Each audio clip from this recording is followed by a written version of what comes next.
सुन मेरी लॉलीपॉप जरा सा हिला के दे नाच।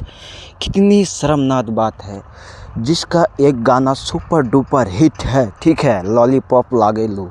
ये गाना पावर स्टार पवन सिंह जी का है, जो सुपर डुपर हिट गाने हैं। इनका वर्जन निकल रहा है, मतलब 2.0 नहीं है, मतलब दूसरा वर्जन है, ठीक है। तो वर्जन को इतने गंदे तरीके से पेश करता है ना, क्या बोलूँ यार।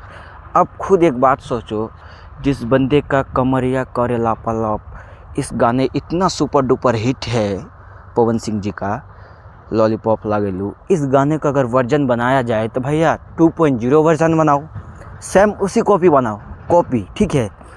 चलो मैं आपको एक बात बताता हूँ, शायद आपके पास वो दिमाग नहीं है पवन सिंह जी, तो मैं बता देता हूँ। जो खेसारी लाल यादव जी का न्यू सॉन्ग आया है, नींबू खरबूजा भइल 2.0, ठीक है, इस गाने को देखकर सीख लो, फिर उसके बाद 2.0 लॉलीपॉप लाना। ये तो इसको वर्जन बनाया हो आप ना, लॉलीपॉप सुन मेरी लॉलीपॉप लाग गेलू। तो ये बहुत गंदी तरीके से आप पेश किए हो इस गाने को, तो इसको मैं नंबर देता हूँ। तो देवी और सज्जनों, नंबर देने के लिए तैयार हो जाओ। तो इसको नंबर देते हैं 10 में से पूरे 0। तो आपका क्या राय है, कमेंट बॉक्स